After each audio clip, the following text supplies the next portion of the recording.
नमस्कार। IND analysis budget का बही खाता में आपका स्वागत है। मैं हूं राजेश सक्सेना। लोकसभा चुनाव के बीच अब प्रदेश सरकार का फोकस आगामी बजट को लेकर है। जुलाई में डॉक्टर मोहन सरकार का पहला पूर्ण बजट विधानसभा में पेश होगा। इसी को लेकर लगातार बैठकों का दौर शुरू हो चुका है। चुनावी व्यस्तताओं के बीच सीएम डॉक्टर मोहन यादव शुक्रवार को वित्त विभाग के अधिकारियों के साथ बजट को लेकर उन्होंने चर्चा की थी।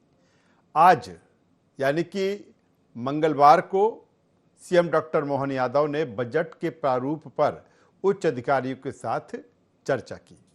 लोकसभा चुनाव के मद्देनजर मोहन सरकार ने विगत 12 फरवरी को पूर्ण बजट प्रस्तुत न करके 1,45,000 करोड़ रुपए का लेखानुदान प्रस्तुत किया था।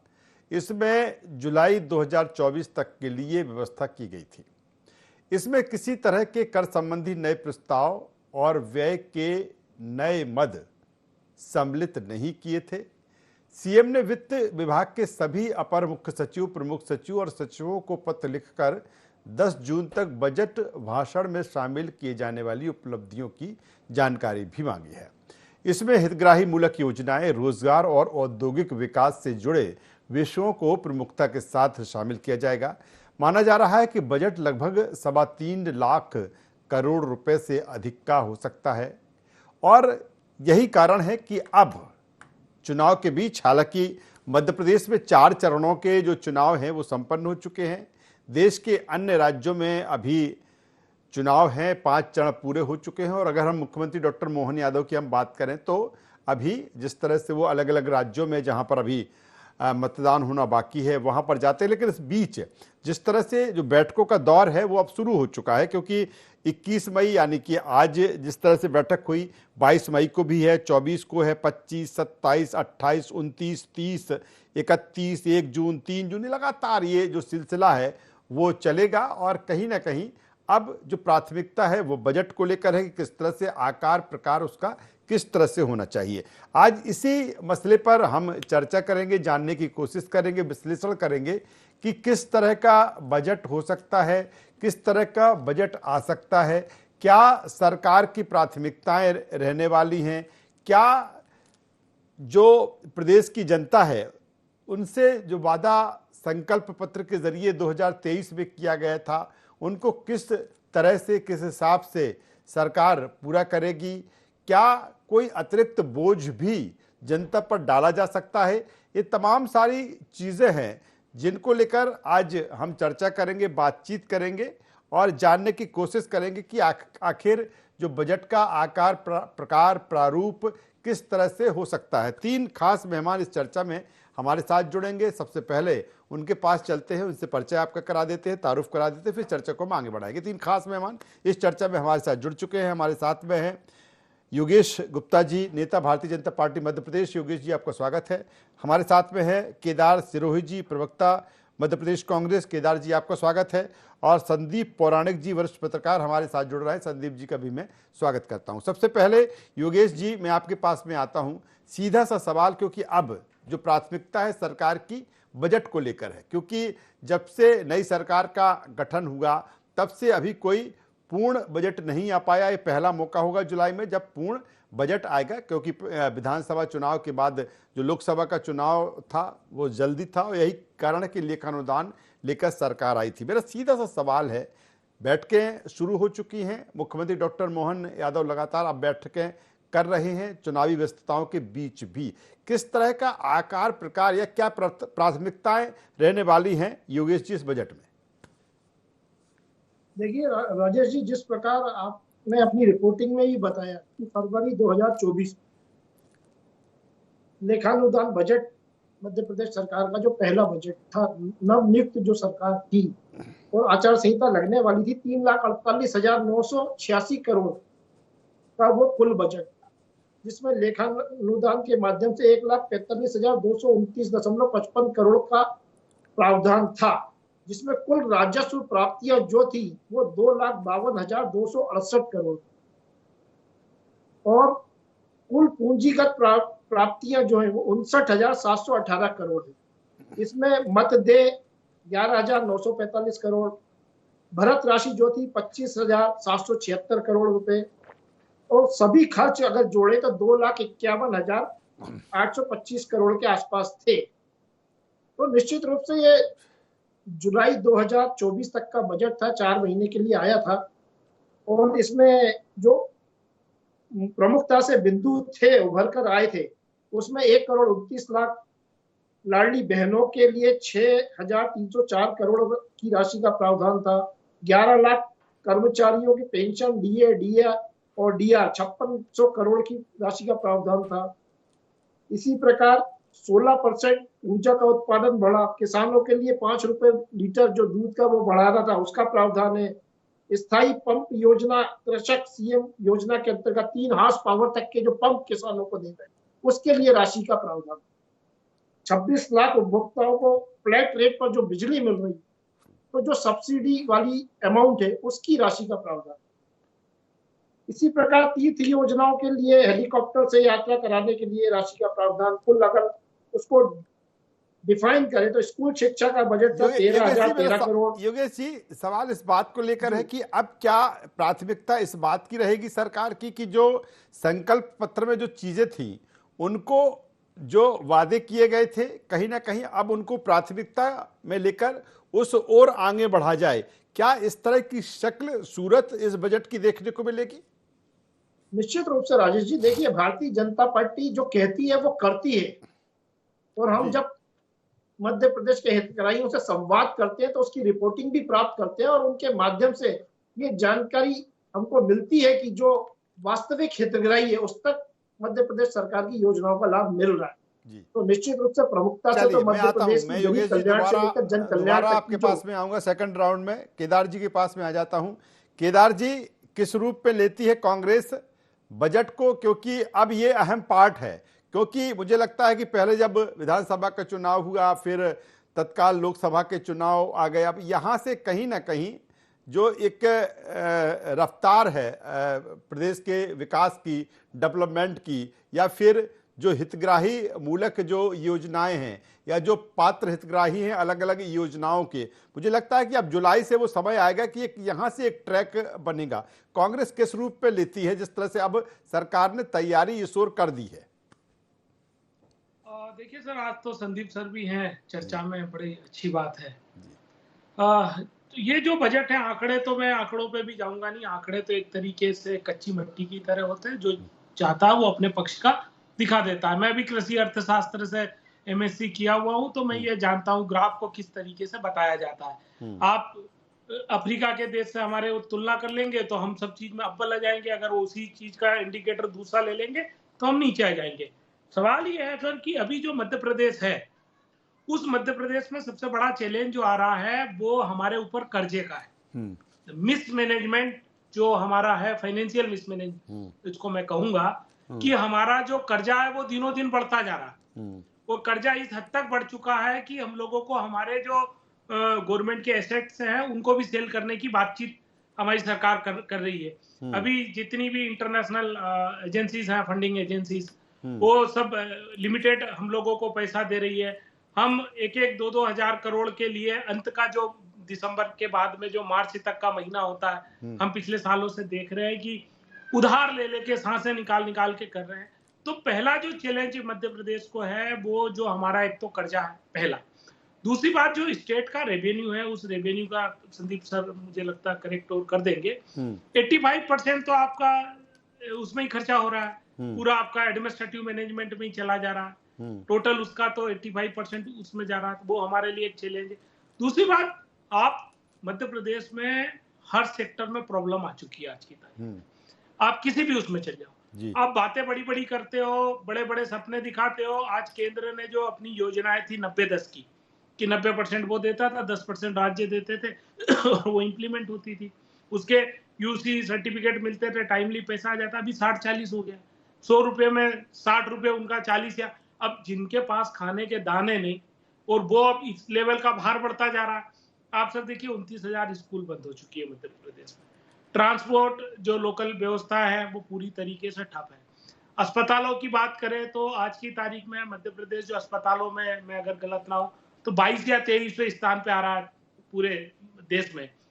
बच्चों में कुपोषण के मामले आए दिन हम लोग यहाँ पर देख रहे हैं।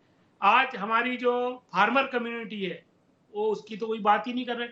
अभी आज उनकी सारी स्कीम्स जो हैं वो SC ST का जो फार्मर था उसकी 0 हो चुकी है। लेकिन जो सिरोही वादा साहब, किया आपने 2700 आपने जिस तरह से कहा, बिल्कुल सही बात है कि जिस तरह से कर्जा बढ़ रहा है, और आपने कहा कि एक कर्जे का एक चैलेंज है और कहीं ना कहीं एक मिसमैनेजमेंट की आप बात कर रहे हैं। लेकिन चाहे सरकार, इससे आपकी भी 15 महीने जब सरकार रही, कहीं ना कहीं उस 15 महीने में भी कई बार वहां पर कर्जा लिया हुआ है। तो ये जो इस तरह से जो चीजें हैं, निश्चित तौर पर बढ़ता हुआ कर्जा कहीं ना कहीं चिंता का विषय सरकार के लिए हो सकता है, वो सरकार किसी के भी लिए हो, किसी की भी हो। सिरोही देखिए साहब, सर, हमारा पहला कमलनाथ जी का ये, मैं उनकी तारीफ करूंगा, उनका पहला यही था कि हम लोग ग्रेजुअली कर्जा कम करेंगे और जो एक्सपेंसेस है, डेट एक्सपेंसेस जिनको स्टेट के कहने चाहिए, उन डेट एक्सपेंसेस को हम कंट्रोल करेंगे। उन्होंने होर्डिंग नहीं लगाया है, उन्होंने खुद का घर का हवाई जहाज चलाया। आप सब लोग उस चीज के गवाह हैं। उन्होंने जो एक्सपेंसेस थे वो कम। हम लोगों को सबसे बड़ा जो कर्जा लेना पड़ा था, हमारी जो स्कीम्स थी फार्मर का कर्ज माफी का था, बहुत बड़ा स्कीम हम लोगों ने, और उसमें तो बड़ा यूनिक फार्मूला हम लोगों ने लगाया था जिससे स्टेट के ऊपर भी बर्डन नहीं आया, बैंकों के साथ बढ़िया अच्छा समझौता किया और किसानों को फायदा दिया। हमने MSP और बोनस के लिए भी किया। अभी मध्य प्रदेश में जो सरकार है वो बोनस कैसे देगी, फॉरेस्ट वाले तेंदुपत्ता वालों को कैसे देगी, कर्मचारियों को कैसे देगी? फिर ऐसा तो है नहीं कि आप इंडस्ट्री का गला घोट दोगे। आपको इस मध्य प्रदेश चलिए में मैं आता हूं। तो आज सिरोही की साहब, तारीख बेहतर में गिनती बात आप गिन, कर रहे हैं, मैं आऊंगा। योगेश जी, मैं आपके पास भी आऊंगा। संदीप पौराणिक जी हमारे साथ में हैं। संदीप जी, प्रतिक्रिया चाहूंगा। जिस तरह से अब तैयारी सरकार की बजट को लेकर है, जाहिर सी बात है अब उसी ओर जाना है कि चुनाव तो अब लगभग 5 चरण हो चुके हैं, 2 चरण और बाकी हो, 4 तारीख को रिजल्ट आ जाएगा। लेकिन किस तरह की जब तैयारियों की बात हो रही, संदीप जी क्या लगता है कि किस तरह का किस तरह की तैयारी होगी, किस तरह का फोकस होगा सरकार का, कौन सी ऐसी प्राथमिकताएं होंगी कि क्या, जैसे मैंने पहले भी कहा कि जो संकल्प पत्र में जो वादे किए जनता से उनको भी निभाना है, हितग्राही मूलक जो योजनाएं हैं उनके लिए पैसा, या फिर डेवलपमेंट की बात है, किस तरह से प्रोडक्ट करेंगे संदीप जी इस आने वाले बजट को? देखिए राजेश जी, ये बात बिल्कुल सही है कि चुनौती भरा काल है मध्य प्रदेश के लिए। सरकार के लिए तो और बड़ा काल है। ये चुनौतियां बड़ी हैं। ये बात बिल्कुल सही है कि कर्ज बढ़ रहा है। कर्ज बढ़ना चिंताजनक है और इस कर्ज को कैसे कम किया जाए, इसके तोड़ आपको खोजना होंगे। सरकारें अपने दावे करते हैं, चाहे कमलनाथ जी की सरकार रही हो तो उन्होंने कहा कि कर्ज एक आधार पर मिलता है। बीजेपी की सरकार है, वो कहती है एक आधार पर कर्ज मिलता है। क्या वाकई में मोहन यादव के सामने, मैं एक बात कहूंगा आपसे राजेश जी, कि इस सरकार और खासकर मुख्यमंत्री के सामने सबसे बड़ी चुनौती ये है, क्या वो शिवराज की जो छवि है उसका मुकाबला कर पाएंगे इस बजट में?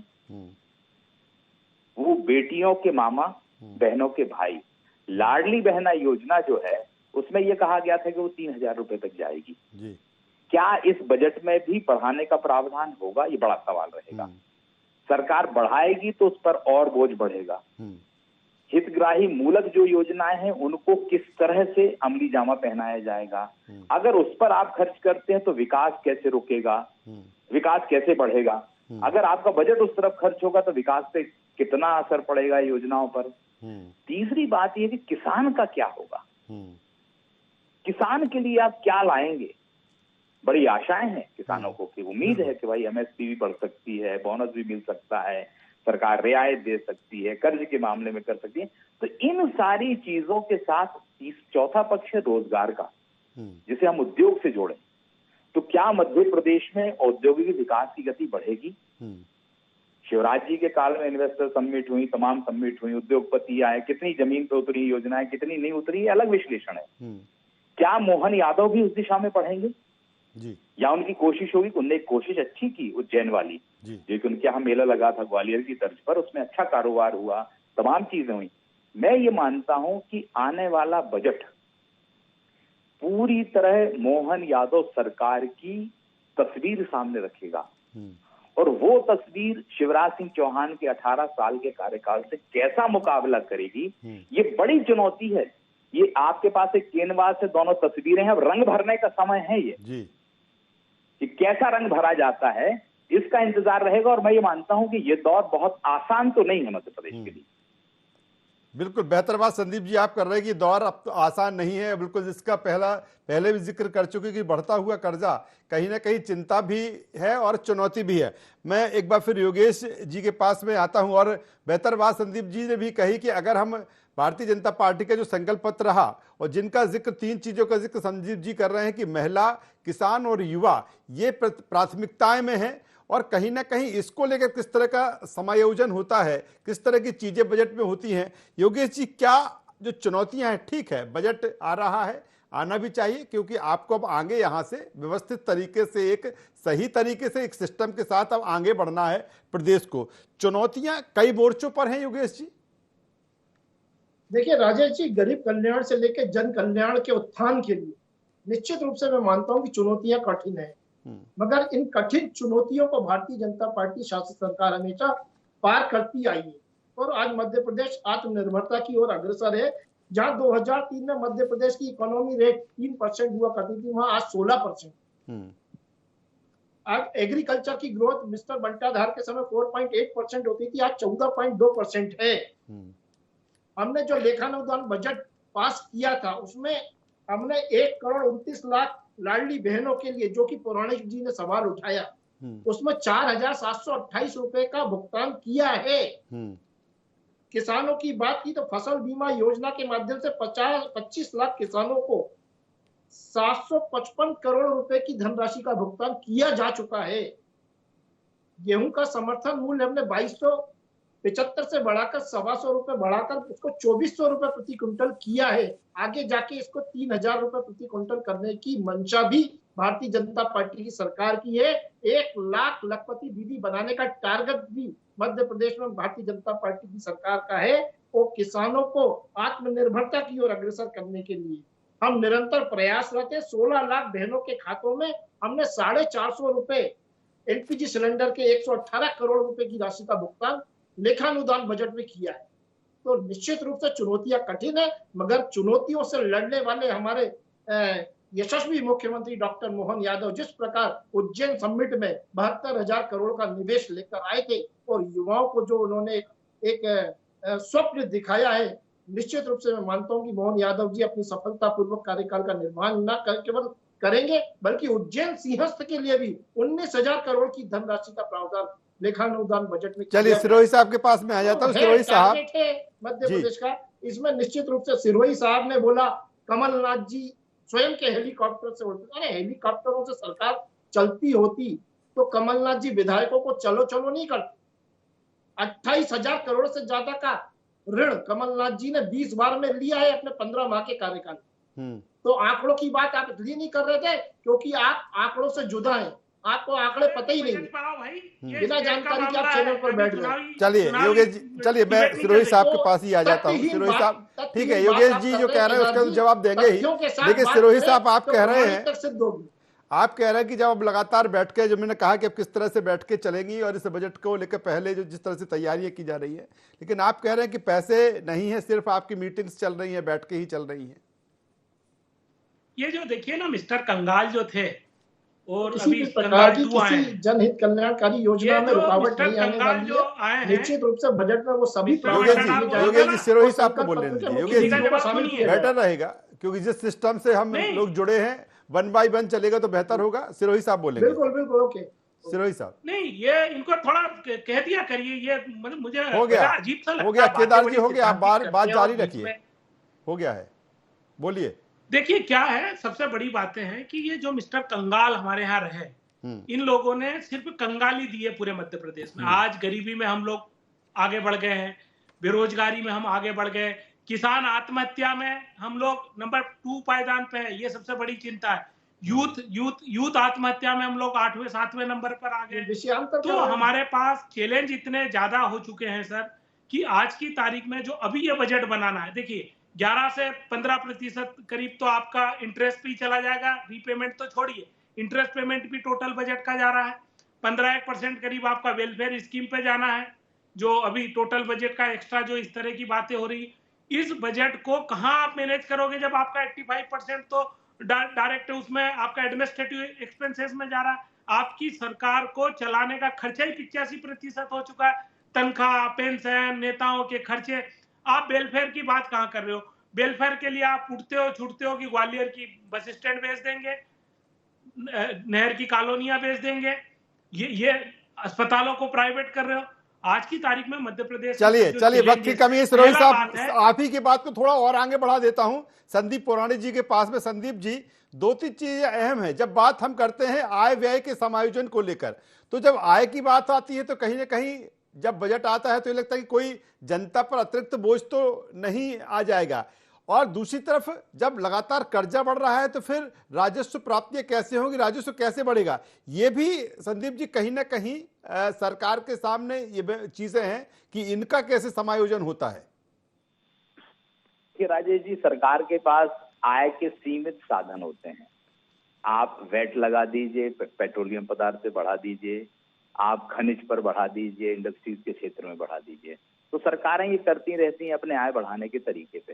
लेकिन सवाल ये है कि बोझ बढ़ा के एक वर्ग को रियायत देना और एक वर्ग पर बोझ बढ़ाना, ये कहीं ना कहीं एक असंतुलन को बढ़ाता है। सरकार के लिए ऐसी नीति, मैं जो कह रहा था आपसे पहले कि बड़ी चुनौती है ये बजट, कि आप आय बढ़ाने के साधन बढ़ाएंगे तो आपका मध्यम वर्ग आपसे नाराज होगा। आप वेलफेयर स्कीम पर कटौती करेंगे, लाभार्थियों की रियायत पे कटौती करेंगे, वो नाराज हो जाएगा। तो ये एक ऐसी जगह है, मेरा अपना मानना है कि सरकार को बहुत संभल के चलना होगा, क्योंकि उस सड़क पर बजट है। बजट को मैं उस सड़क की तरह मानता हूं जहां आपका एक फैसला आपको खाई की तरफ ले जाता है।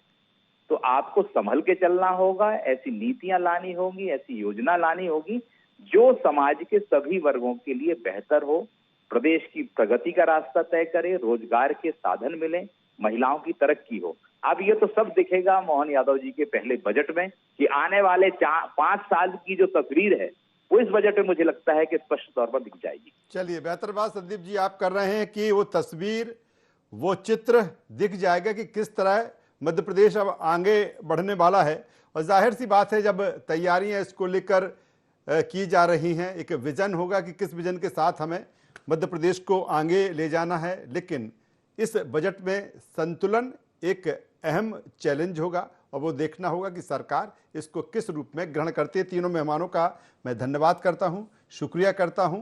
तो मध्य प्रदेश सरकार का जो बजट जुलाई में आएगा और बजट के पहले की जो तैयारियां हैं वो शुरू हो चुकी है। मुख्यमंत्री डॉक्टर मोहन यादव लगातार बजट को लेकर बैठकें कर रहे हैं। तमाम सारी चीज़ें हैं, तमाम सारे एंगल हैं इस बजट में, और यही है कि कितनी बेहतर तरीके से इसका समायोजन होता है। चाहे आय व्यय की हम बात करें या फिर हितग्राही जो मूलक योजनाएं हैं उनके पात्र हितग्राहियों को राहत देने की बात हो या लाभ देने की बात हो, इसके अलावा डेवलपमेंट किस तरह से होगा, क्योंकि पहला बजट होगा और मुझे लगता है कि आगे मध्य प्रदेश का किस तरह की एक तस्वीर होगी डेवलपमेंट विकास की, वो भी हमें जब जुलाई में बजट आएगा तो वो भी हम दिखेगा।